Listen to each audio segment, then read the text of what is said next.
สบายดีตอนเศร้า พวกเขากับชิมห้ากันชิมห้าสาวดาราประจำบ้านจัดสรรพวกเขากันไปเบิ้งดินเบิ้งดอนหุ่นผู้ใดก็บ่ธรรมดาได้สู เอาผู้ชายกระเจสันเรานั่นเนาะไปเดี๋ยวนี้กำลังออกรถละเขาขี่ไปเกือบชั่วโมงหมดเอาค่อยนั่งหน้ามาฮะ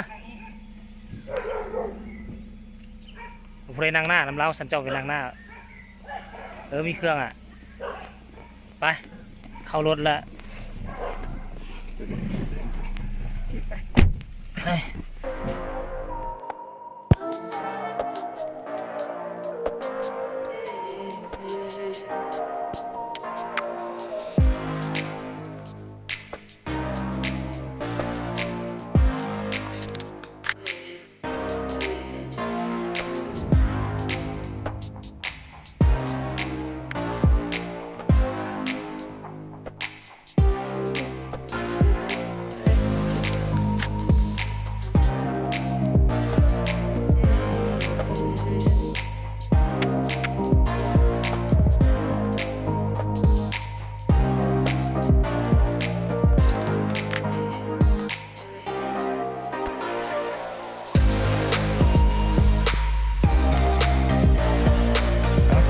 มอดเลยสุขเขาเด้อบุปลาพาดงมาเดี๋ยวฉันก็ไปตั้งใส่บนพุ่นอ่ะบนวางพุ่นเลยแค่คุณเอ๋บนเตียงคุณดิวันนี้มันห่มคือมันกระสิเด็ดคือเขาสุดอันนังข้ามาแล้วจีใส่แห่งงานผู้หญิง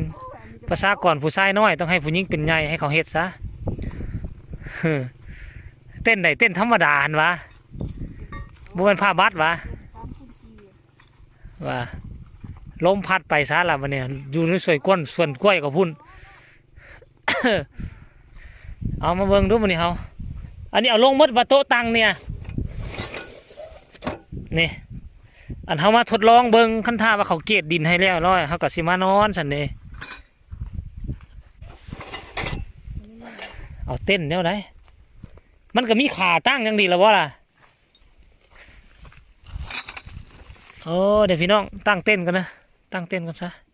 เอาบนเนี่ยเข้าก็เริ่มยากเต้นกับบนทันแล้วนี่เดี๋ยวจะไปเฮียนลูกเสือเนาะเด็ดมาดีลูกเสือรถกันนีไป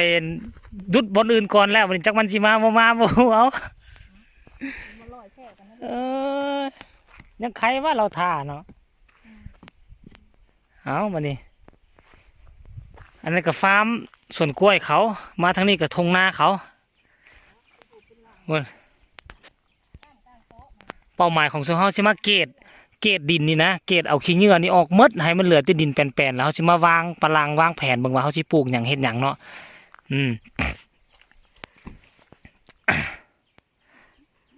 เสานั่นเอาตีนมันออกไปทั้งเจ้าพ่นแน่ไหมมันเนื่องเขาในพ่นเอาออกประมาณฝ่ามือหนึ่งพ่อสันละโถมันเห็ดถึกแบบอยู่วะหลังคือเอ็นอยู่สันมาวันเนี้ยเอาโต๊ะเอาตังมากลางวันนี้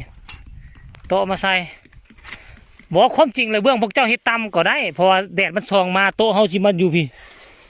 แดดส่องมาทางนั้นบ่เห็นบ่แดดฮ้อนบ่ฮ้อนพากันมาแคมปิ้งเด้อนั่นละ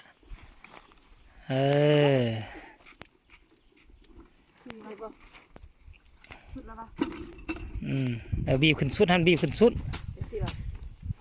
บ่แม่นต่อเข้ากันนะต่อคืออันนี้นะสิบาท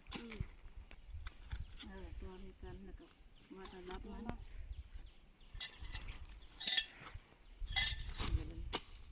สุดแคมปิ้งเด้อผู้ใดสนใจสร้างน้ำเจน้อยได้เอา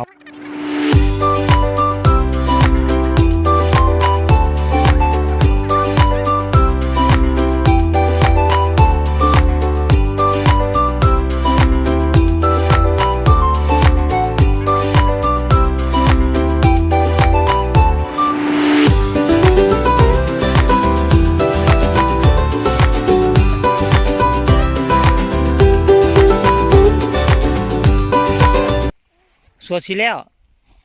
รอดล่มแล้วบัดนี้แดดฮ้อนแดดซุ่มเฮาพากันมากางเต้นกางแดดเลย แต่ว่ามาสังเกตเบิ่งผ้าตัวนี้มันดีเด้ผ้าตัวนี้มันแดดบ่ซองแดดบ่เข้าเนาะมันก็บ่ฮ้อนเพราะปานใด นี่นะมันกัน3 คนนี่ เอามันรูด พวกเขามาลองเบิ่งก่อน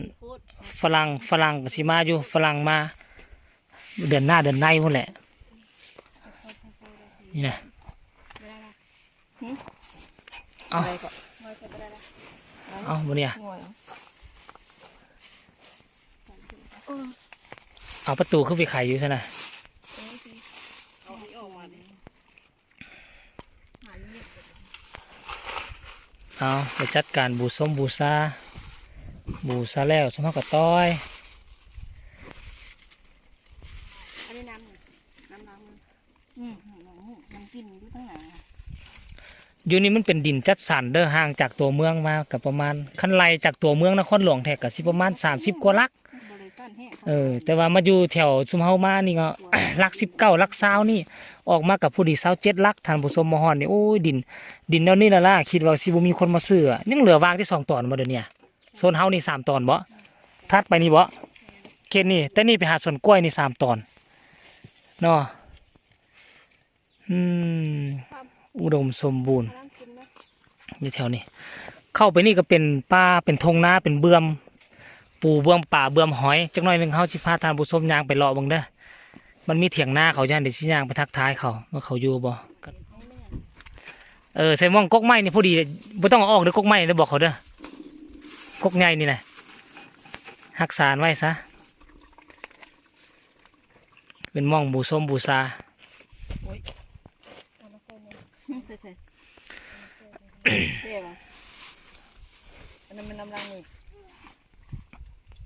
ล้างมือกินข้าวกินน้ำล้างมือ เอาตอนนี้เจ้น้อยกำลังเฮ็ดบอลบูชาอยู่เด้อสิมาบุกเบิกดินได้เนี่ยบุกเบิกดิน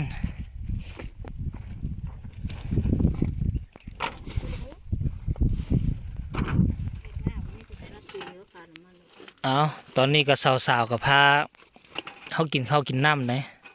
เฮาผู้ชายผู้เดียวกับซ้ำพระเอกนั่นแหละให้เขาเฮ็ดแล้วคนน่ะมีอย่างก็กินนะกินแล้วเขาก็จะเป็นย่างเลาะนอนอยู่แถวป่าไม้ใหญ่คนแล้วมันมีอย่างกินแน่มื้อนี้เดินทางมา1 ชั่วโมงกับพากันมากินหมากกันนี่แล้ว ลาบเวียงจันทน์กินครั้งแรกเด้อลาบเวียงจันทน์เนาะแต่ว่าอันนั้นพุ่นเป้าหมายของเฮาพุ่นน่ะ เขาให้เพิ่นก่อนตี แม่นจำได้ไหมคนกินเลย เฮากินอันใดก็ให้เขากินนั่นน่ะคำใหญ่หลายปากเพิ่นสิอ้าไปนั่น เอาไปตอนหนึงเลยอันนั้นน่ะเอาใส่ใบไม้ให้กันในห้องซั่นแหละเอา ละบวงใช่ไหม จับเอารถนะเอามือแล้วมันจึงหอมมันจึงจือเจ้าของมันบอกเอาหมกเพชรอันนี้เพิ่นก็มักบางตัวก็มักเพชรบางตัวก็มักคือคนน้อยเลยเอาเพชรอันน้อยนึงอันได้แค่นี่ยองหมกเพชรอันนี้น่ะเอาออกมาเนี่ยหมกเพชรอันนี้ดิ เอายองไปใส่รถเนี่ยลูกโดดนะบางทีมันถึกใจได้ซื้อพายอยู่ บ่คมแล้วใส่ตีนสิตัวเจียวก็ เอาโครงการนี้อีกประมาณปีหนึ่งพวกเจ้ามาเบิ่งผลสำเร็จเด้อหมักพร้าวก็สิมีจัก10 ต้นน้องปูน้องปลาเนาะฮอนน้ำดำน้าปีหน้านี่ก็จะได้ขายหมกพร้าวเด้หมกพร้าวกะทิเนี่ยหมดแล้ววะทูบน่ะไหม้หมดแล้วบ่ฮะยังบ่